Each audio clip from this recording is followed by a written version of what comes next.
Greetings. Once again, welcome and thank you for listening to another edition of TEDCO Talks. My name is Troy Lamel Stovall. I humbly serve as the CEO of TEDCO, Maryland's early stage technology and life science investment firm.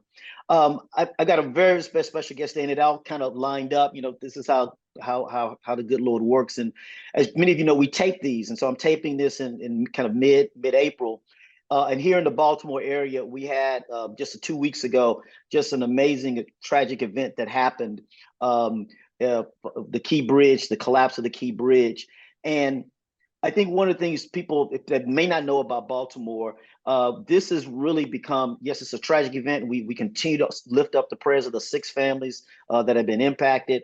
We want to lift up the first responders and thank them for all their amazing work that they're doing, and all the folks that are going through the recovery and rescue efforts. To our governor, who has really led an amazing response, and the mayor as well, and our delegation from Congress.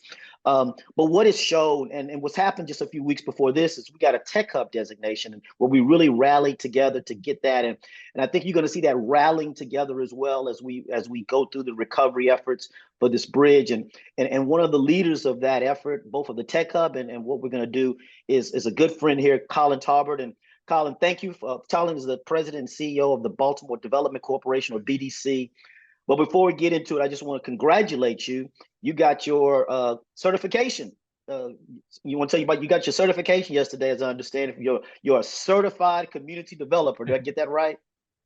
Certified economic developer. And Troy, thanks for having me on TEDCO Talks. I appreciate it. So yes, I'm now officially certified. So whatever that means. So what does that mean? Tell folks what that means. Yeah, so there's an International Economic Development Council, IEDC, because we love our initials. Our acronyms, exactly.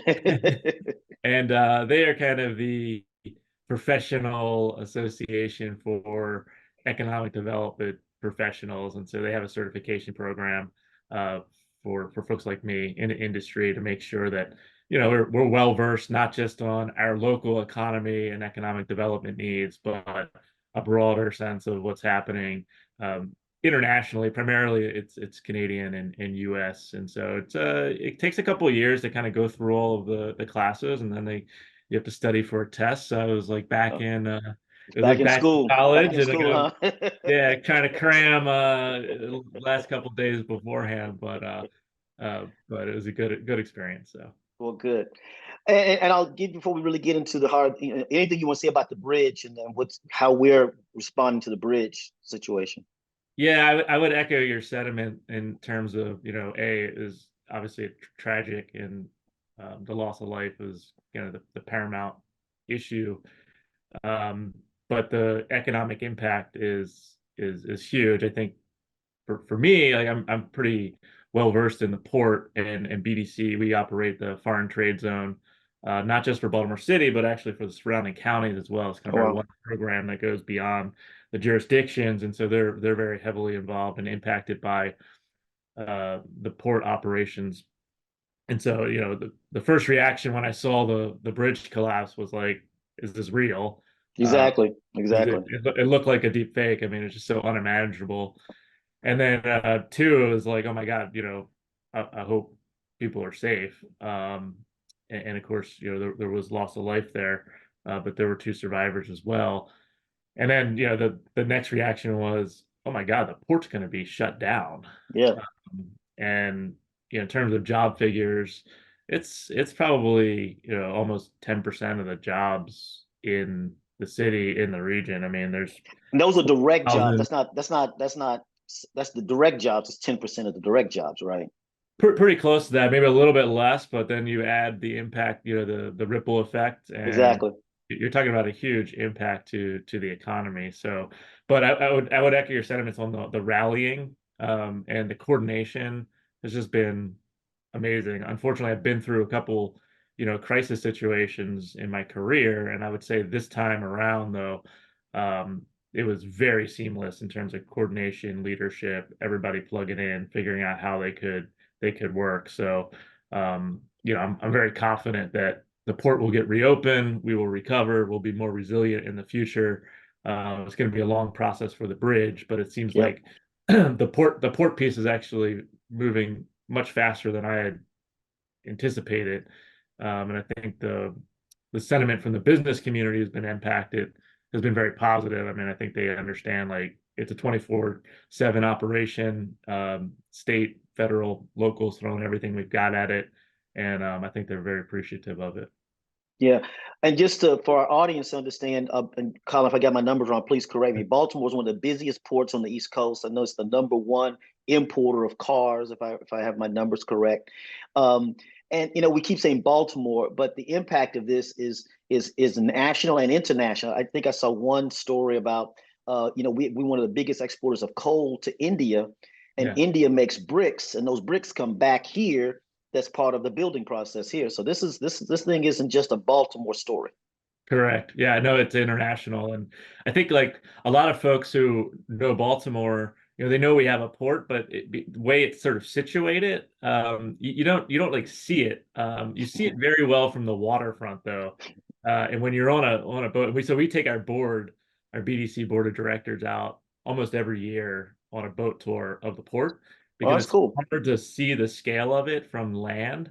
Yeah. So when you see it from the water side, you realize how huge it is. I mean, the developed waterfront that people know, Harbor East, Harbor Point, the Inner Harbor. I mean, that pales in comparison to the size of the port's, shoreline plus all of the land-based stuff. And so, I think now people have probably a better appreciation for the role that the Port of Baltimore plays nationally and internationally. And as you said, we're the number one for what they call roll on, roll off, ro-ro, Hmm. which is, vehicles, as you mentioned, luxury vehicles, but also like tractors and other equipment. Yep. And the main reason for that is because of our location. So there was a couple of reports that I just wanted to dispel because they said, "Oh, the cargo is arriving faster now to New York and to Norfolk than it would have if it had come to Baltimore," which is true.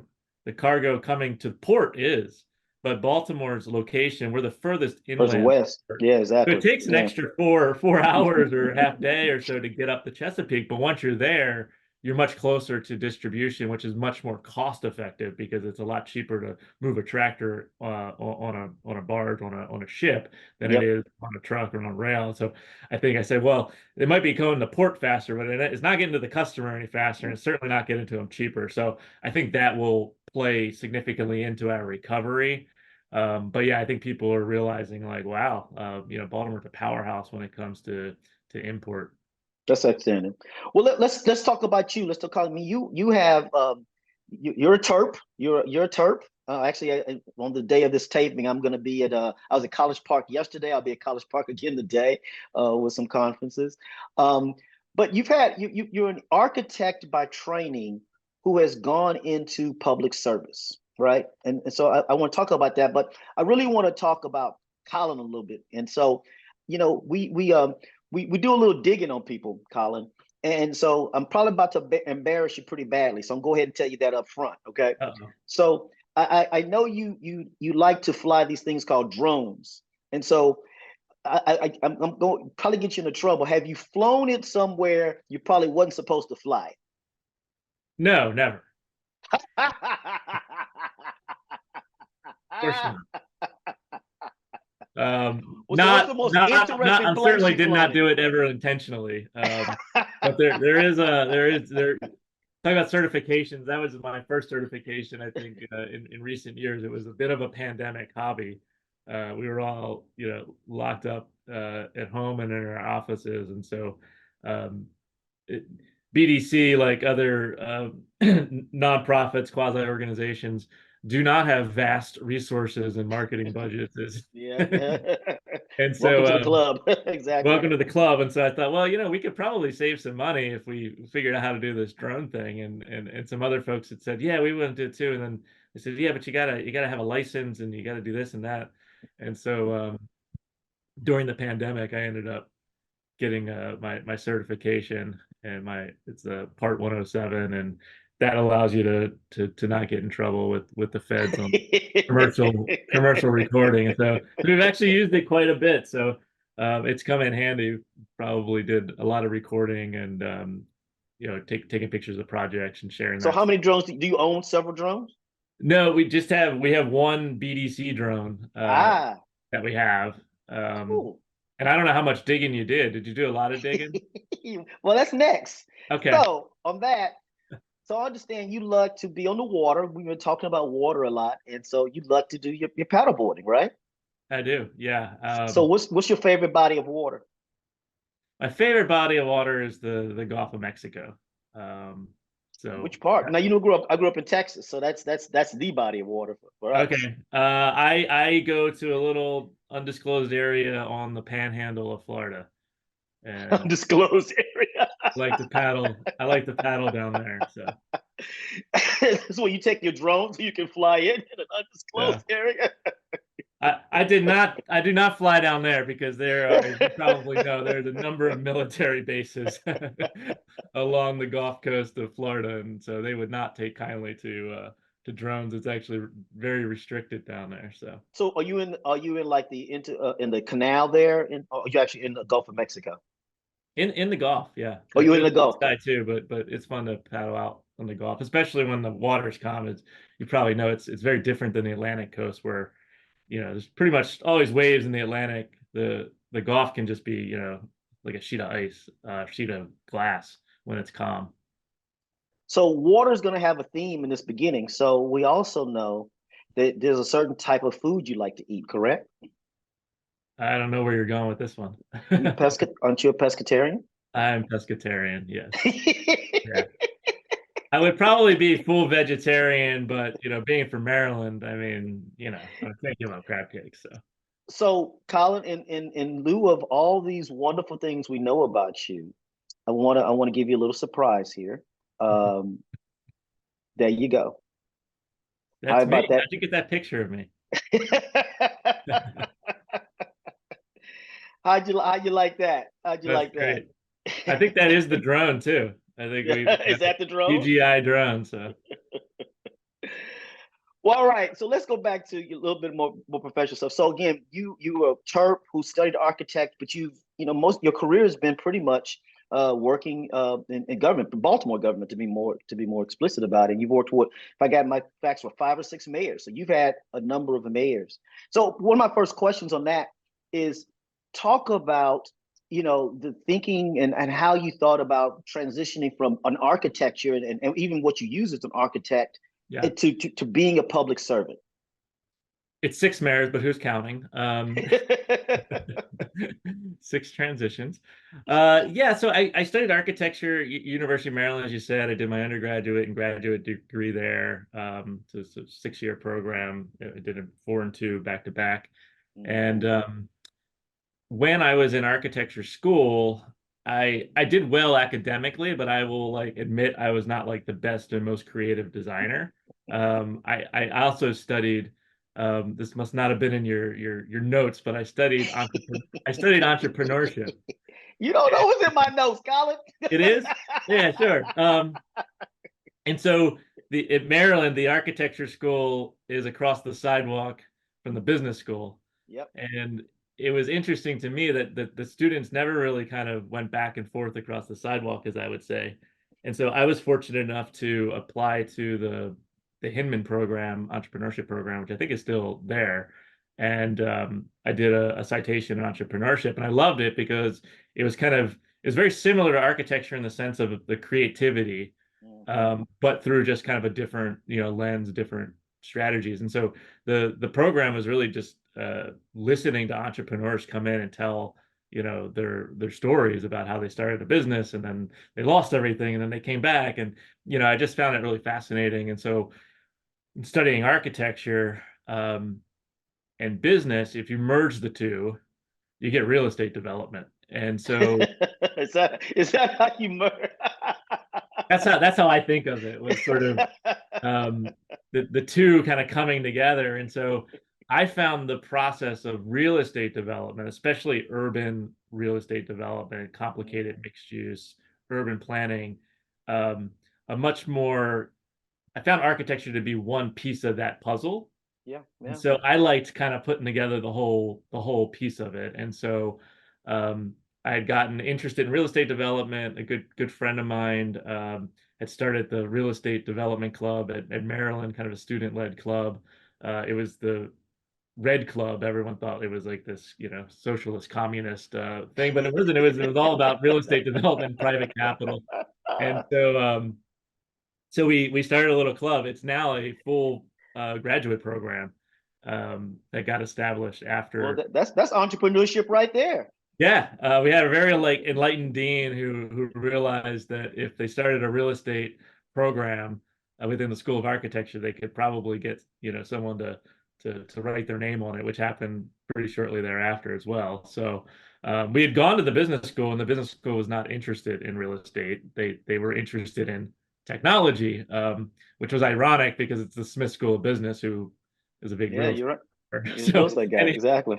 anyway, the long story short was that, I got into real estate development, and I started kind of meeting with developers that were doing work in DC and Baltimore, and we had them come in and talk. And so um, I think people realized, like, oh, the developers, they're not the bad, rich developer coming in and tell us what to do, but they're trying to put together these very complicated urban redevelopment projects. So we had people like Bill Streever and Jim Abdo, who was doing work in DC, kind of come in Yep. and explain Yep. how difficult it really is, and that the design and the architecture for these developers was really important. It wasn't kind of your cookie cutter type development. So that kind of led me down to the path of real estate development, and ultimately to BDC.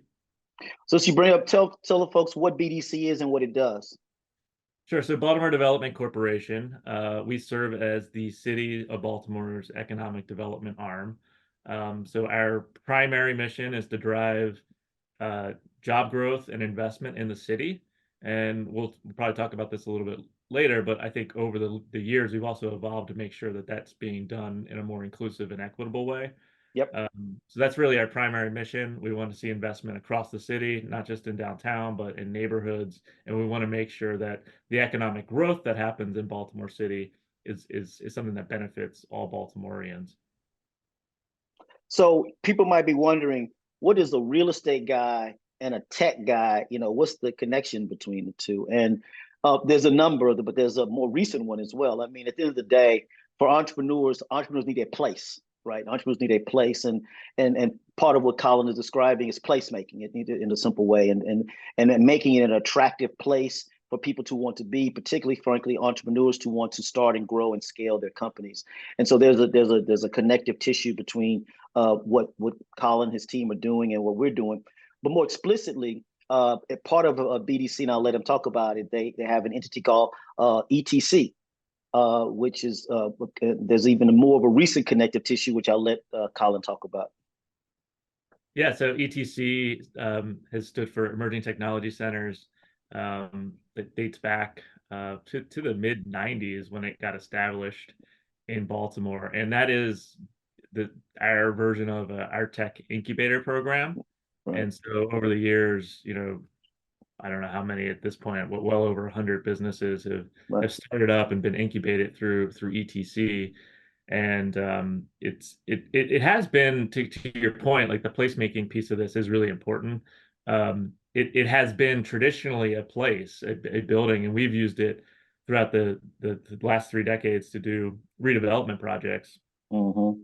And so the ETC at first started, and it was really kind of the premier co-working incubator space in the city for many years. Now we've got a lot of partners who are doing similar programs, but in the mid 90s, I don't think there's any other ones, or very few. And so ETC became that hub and that place where people could connect and learn from each other and have mentors and access capital and other resources. And so it started on Key Highway when Key Highway was really kind of abandoned. It was actually a city abandoned building, and ETC was the lead tenant. And then ultimately the building was sold to a developer, and it's right across from Museum of Industry. So it's, it's a popular area now.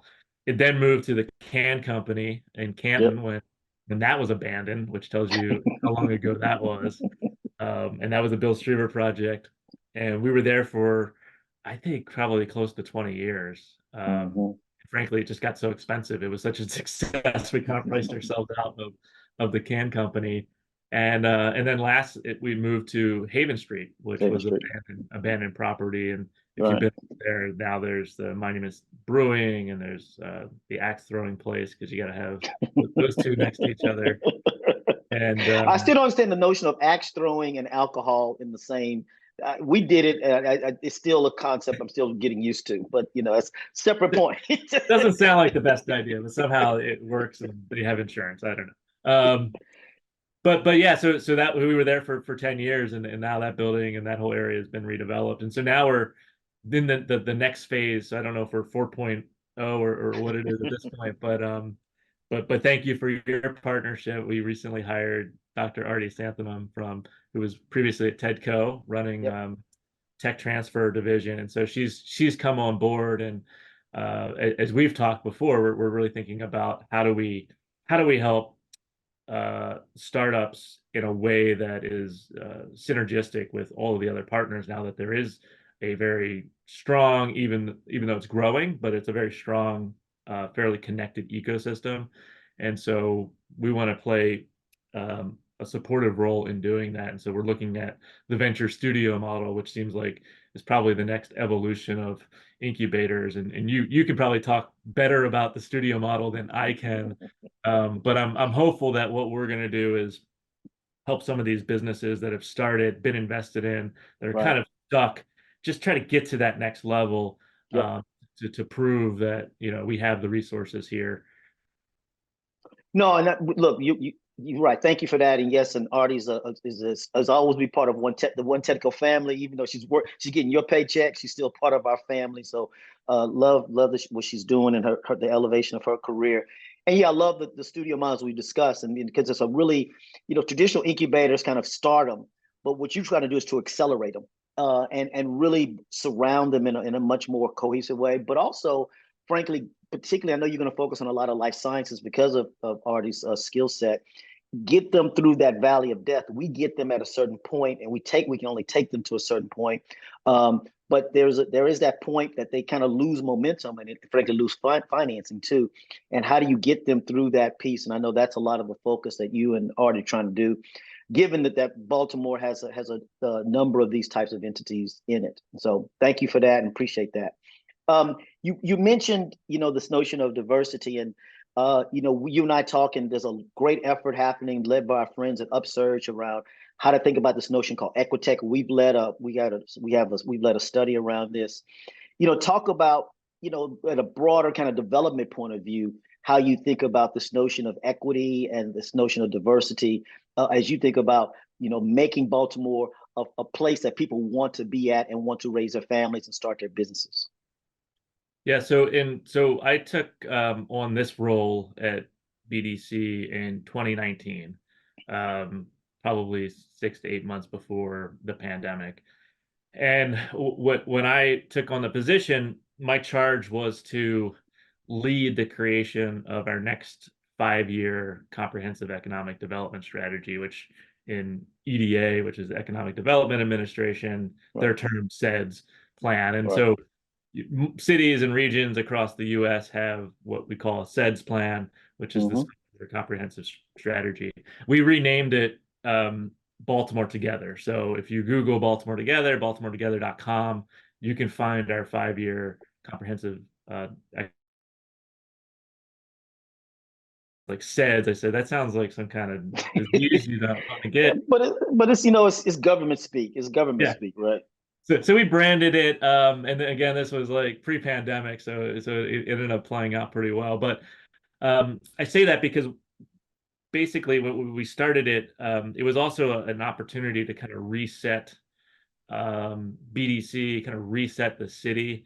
And in the context, this happened after the Mayor Pugh, after she stepped down, and so there was a lot of mistrust of government, and we kind of had to start to rebuild. And it wasn't just mistrusting kind of the political issues, but I think people were feeling a bit jaded, especially as the economy was doing well. It was clear that due to redlining and racist policies of the past, that not all of Baltimore was succeeding, and the numbers played that out. And so we decided as BDC that if we were going to lead this citywide plan, that we were going to do it from a inclusive lens, and we were going to do it from a racial equity lens. And frankly, when we said that, and I said that, I don't think a lot of people believed it. Right.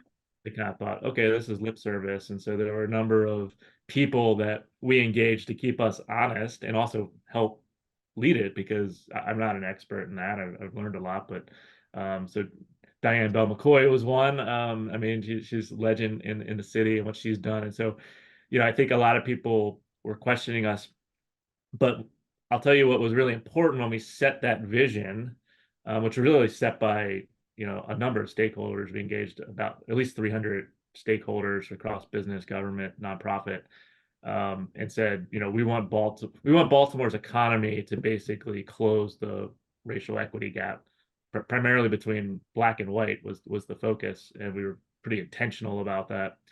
And then we were a couple months into it. We had set the vision, we set the goals, we committed to it, and then the pandemic happened.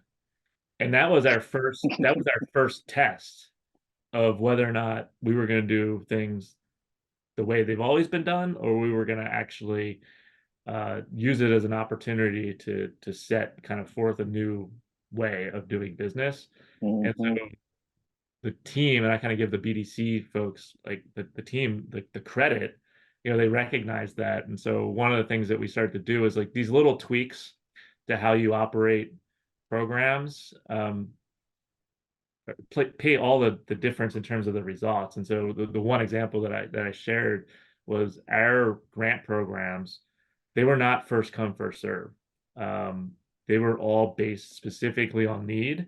Mm-hmm. It was 10 times the amount of work, but in terms of where our resources went, they went primarily to BIPOC-owned businesses, they went primarily to women-owned businesses, and they primarily went to locally owned city resident businesses.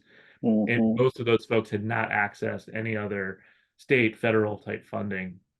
So we learned a lot about that. And then we launched our base network program where we did additional grants. And I think our last round, it was 90% were BIPOC-owned businesses. And so if you look at those numbers, 90% versus what I think had been done in the past, and I'm not throwing kind of shade on past leadership, I think we've learned a lot. The numbers are probably reversed, right? It's Right. Yeah. And so I think going through that process, I mean, obviously the murder of George Floyd had a lot to do with that as well. I think we learned how to do it operationally and not just say it. And so we're still on that journey, and part of Baltimore Together is we're tracking metrics that are based on equity metrics. So when we're looking at, are we successful on driving income? It's not just income, it's, are we successful in closing the income gap between Black and white residents? Like that's our measure of success, not, are people generally getting more money? Yeah.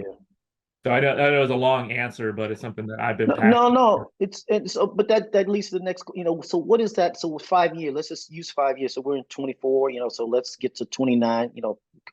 Hitting up on 2030. What does Baltimore look like for you? When we start entering the 2030s. Yeah, so I think one thing that, and I've said this before, and I think it does resonate with people, even though it's coming from me, a white male, but like Baltimore is a Black majority city. We have been a Black majority city for a long time, and like we should be proud of that, and we should celebrate it. So I think one of my goals is like, and the economy is doing very well. The GBC just did their scorecard weeks ago, and if you look at it, I mean, the vast majority of job creation and deals and investments happening in the city, which is great.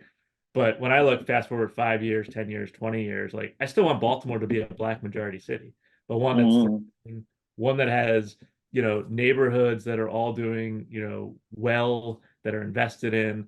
I don't want to change the culture of Baltimore, even though I want to improve life and economic development for the city. And so like that's really important to us, where I've seen what's happened in other cities that are the quote unquote superstar cities. And when I go there and talk to folks, they're like, yeah, well, no one who grew up here can live here now. It's unaffordable. It's and I don't want that for Baltimore. So, and I feel that with the folks that are here as well. Like, we want to do better, but we don't want to displace people. We don't want to be a completely different city where you don't recognize, where we've come from. It's going to be tough, particularly if we use it around technology. If you look at San Francisco, I grew up in Houston. Austin, Texas is, now an unaffordable city. It used to be a very affordable city. Now it's become an unaffordable city because of what's happened. And so, I love what you're doing, what my friends over at Upsurge are doing, led by Corey Bailey, to try to think intentionally about how can you do both? How can you have how can you have this growth and do it without displacing? Yeah, exactly. Yeah, and I think what Upsurge is doing is, pulling people in and sharing this vision, right, of uplifting underrepresented founders, but in a way that is much more about positive impact for the community. And personally, I think like that is really what's going to drive Baltimore's success. When I've looked at some of the other cities you've mentioned, I think they've done great economically on paper. I think the question is, have they been able to preserve and uplift everyone at the same time? And Baltimore has that opportunity. I mean, I always tell people I'm pretty straight shooter. So like when someone comes and they want to invest in Baltimore and they want to do this and that, and they have all these plans to, get rid of all the vacant houses overnight, I say, look, Baltimore's not DC. We may be 30 miles away, but we're steady and we're incremental. And we're moving in the right direction, but we're not going to flip overnight. And I think that's actually an opportunity for us to do it right as much as we possibly can. I love it. I love it. Well, look, buddy, I really appreciate you putting up with my madness and the questions about you. But more importantly, I appreciate our friendship and I appreciate our professional relationship and what you're doing there in Baltimore and continue to do, and not just for Baltimore, but for the state. Because as the governor says, so goes Baltimore, so goes Maryland, and he's right. And so thank you for that leadership. And as we again, thank you, Colin. Thank you for your time. Thank you for being here today. And as we close, again, thanks our folks for listening. I do want to go back to the bridge and echo from the governor. The governor talks about Maryland tough, but Baltimore strong. And if any of you want to help, there's a lot of different ways.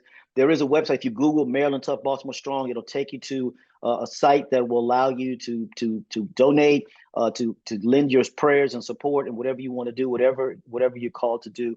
So I would encourage you to do that and continue to lift up the families, the first responders, and all the folks who are working to, as Colin said, as to turn this horrible tragedy into something that shows the resilience of Baltimore and the perseverance of this state. And so, Colin, again, thank you. I appreciate you. Appreciate all those that you listen. Again, this is Troy Lamel Stovall, CEO of TEDCO.